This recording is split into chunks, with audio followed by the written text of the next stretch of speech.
I want to have the verses for Ecclesiastes chapter 1 up on the screen, but if you have your Bible, I think it would be good to go ahead and turn over there. And as we work through this letter, we're going to look through chapter 1. We should be able to get through the whole thing this evening.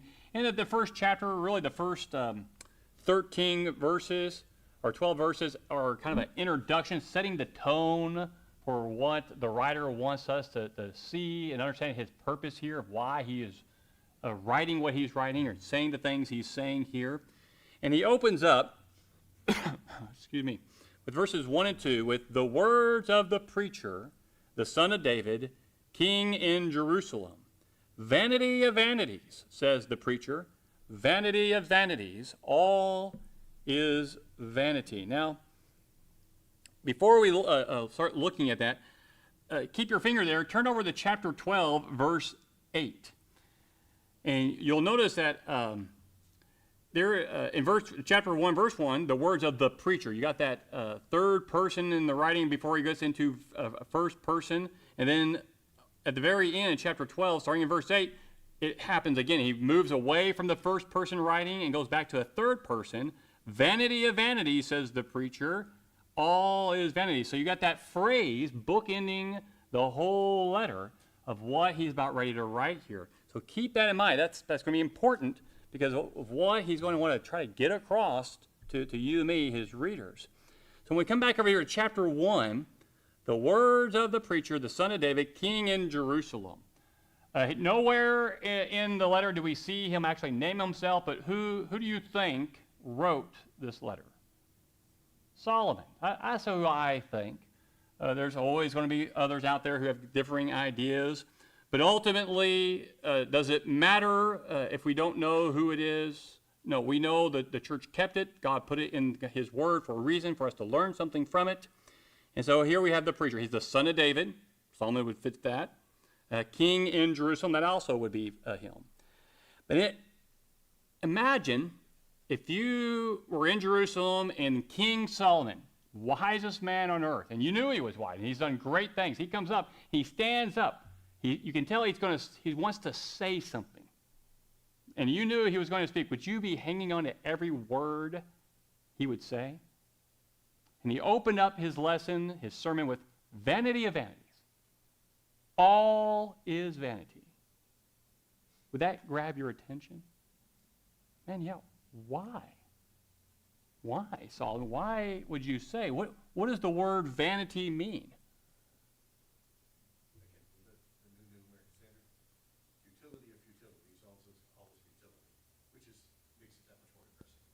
Okay, depressing. Okay, so futility, which we see that word being used in Ecclesiastes for this. What's that? Worthless. Go ahead. Empty. What was that, Gail? Worthless. Worthless, empty, futile. We'll actually see it being translated in those words in Ecclesiastes as well. I forgot to write it down, but I think it's some 40 times we find this word all throughout the book of Ecclesiastes. Vanity of vanity, all is vanity. Empty. Useless or worthless. I thought I had that in here too.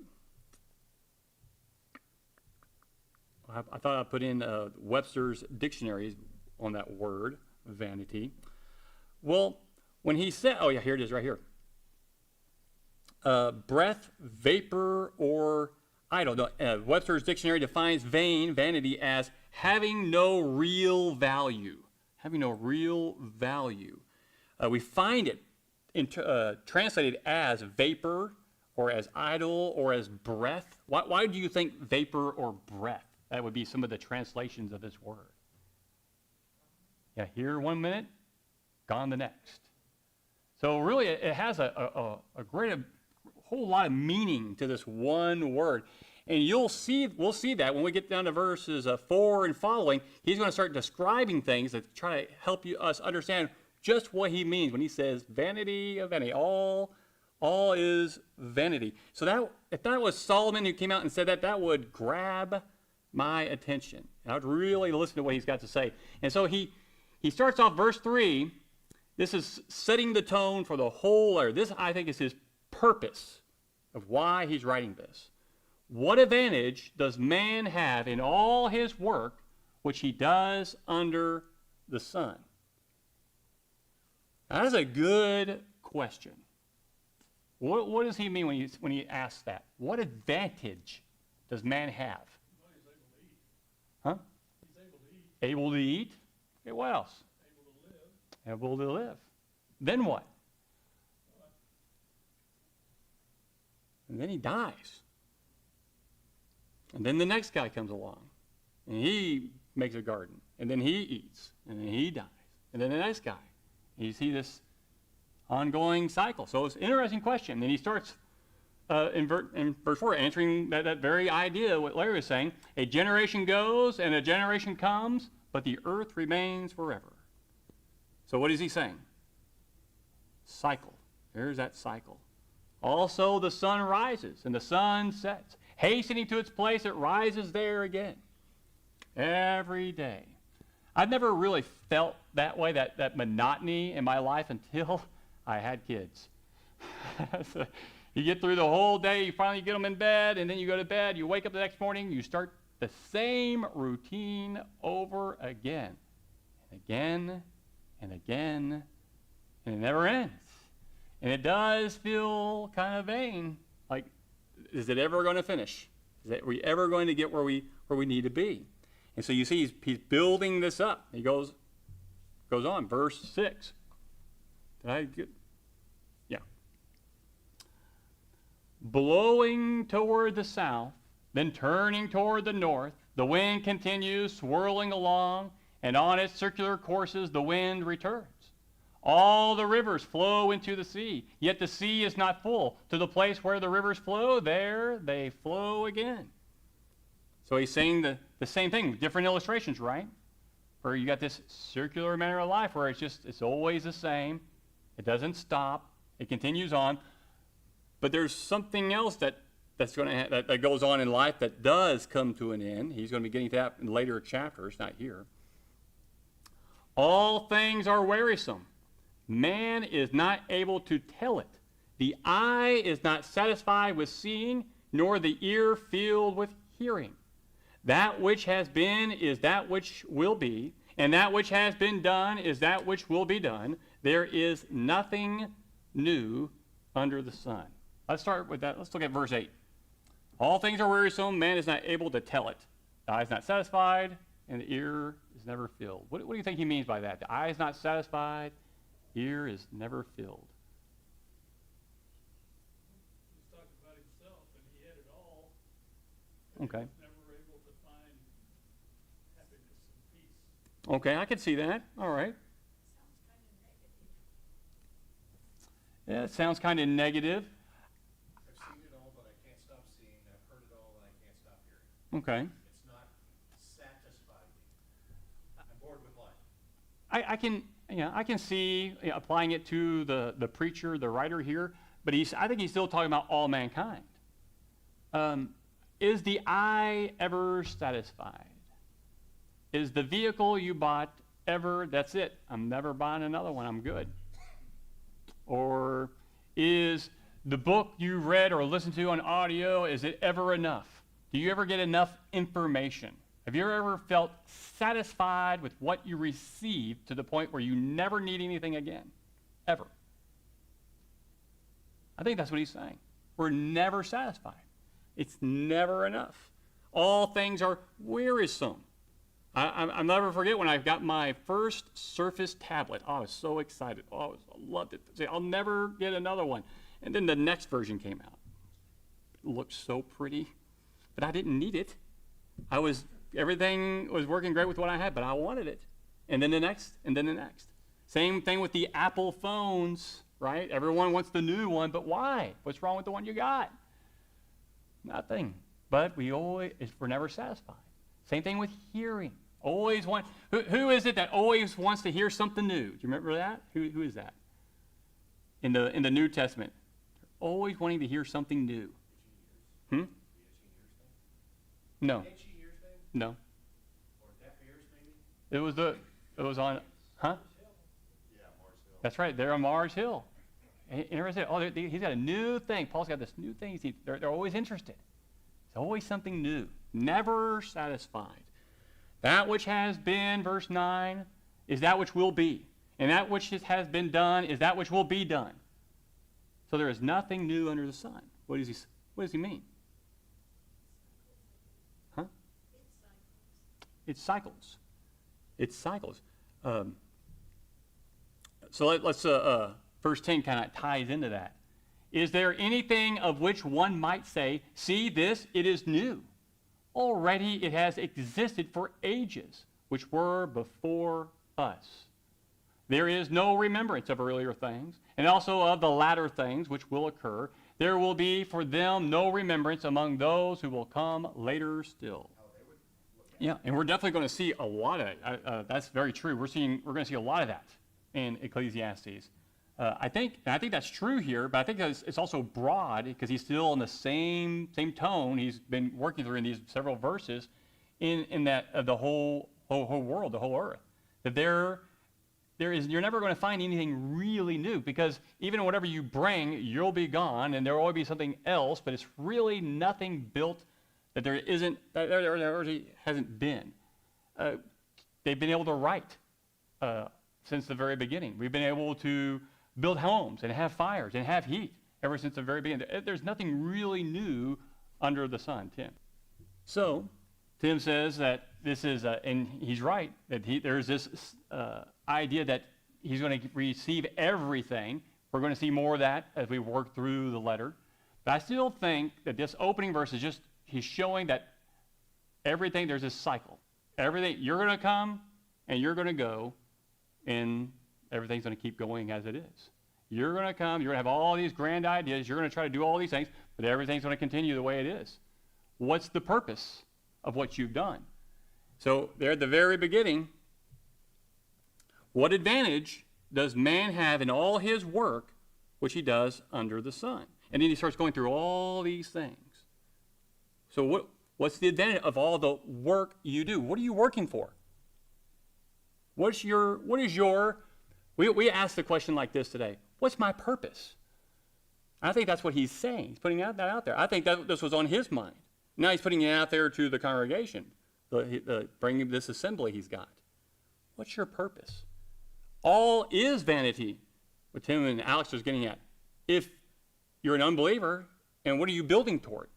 And he's going to examine all these things. We've been talking about this and bringing this up. So he says there, starting in verse 12, I, the preacher, have been king over Israel and Jerusalem, and I set my mind to seek and explore by wisdom concerning all that has been done under heaven.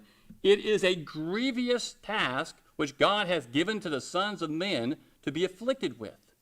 I have seen all the works which have been done under the sun, and behold, all is vanity and striving after the wind.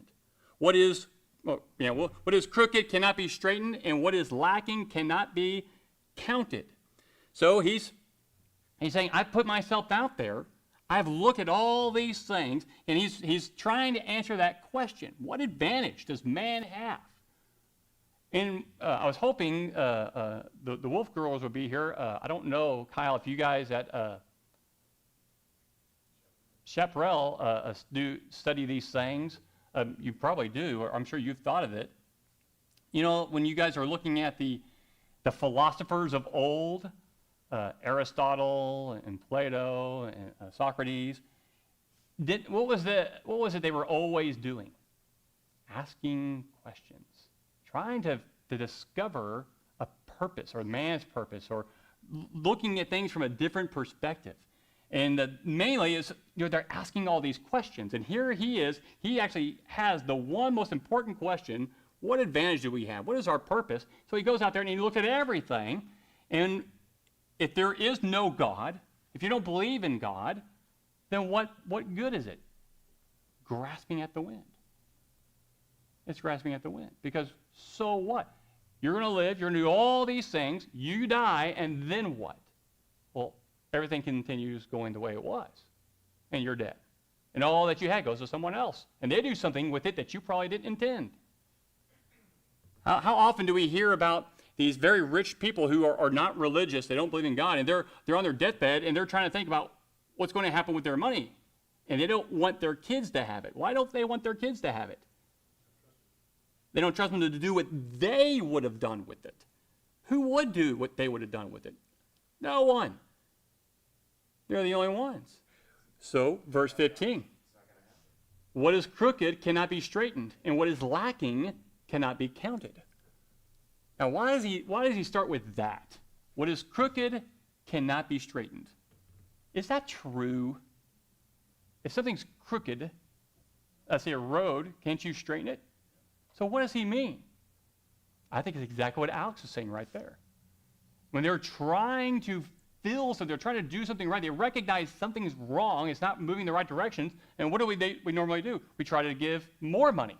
Well, I didn't do it. Well, maybe more money is what I need. I can't figure it out. It ain't working. They're on a crooked path, and they can't straighten it out because they got the wrong perspective. They're looking at it the wrong way. And what is lacking cannot be counted. What does that mean? If you're lacking something, obviously you can't count it. They just don't realize they're lacking something, that there's something that needs to be counted, but they don't see it. They don't have it. And they think everything they got and they've accumulated in their life and all the work they've done, that this is it, but they're missing something, but what they're missing is on the outside because they haven't brought it in. Yeah, I think it's the things of God. So he goes on, verses 16 through 18. I said to myself, okay, so he's pontificating out loud when he was doing these things. Behold, I have magnified and increased wisdom more than all who were over Jerusalem before me, and my mind has observed a wealth of wisdom and knowledge. And I set my mind to know wisdom and to know madness and folly. I realized that this also was striving after wind, because in much wisdom there is much grief, and increasing knowledge results in increasing pain. So verses 16 and 17 is really just the build up to what he says there in verse 18. And he's being Solomon, he's saying that, but everyone knows, and then he makes this comment. Here's the most wisest man. You want to listen to what he's got to say. You know what? In much wisdom, there's much grief. And all this knowledge, pain. Why? Why does that cause grief, and why does that cause pain? Part of the reason is you're dealing with idiots. Okay. And people around you don't have the wisdom, don't have the knowledge, and you're just running around being stupid. So you're trying to help people, and they're just, it's going over their head. I don't remember which philosopher it was that went mad with all of his questions. Which one was it? Do you remember? That's fine. I know. Oh, yeah. Or who? What was it that someone said to Paul about his knowledge? Yeah, your learning will make you mad. You're mad, Paul. All your learning has made you mad. Why would he say that unless that was something they had seen? People who've gotten so far and they just lost it.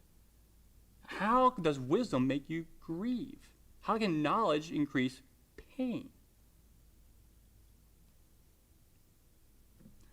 Because you begin to realize, like the preacher here, what is this?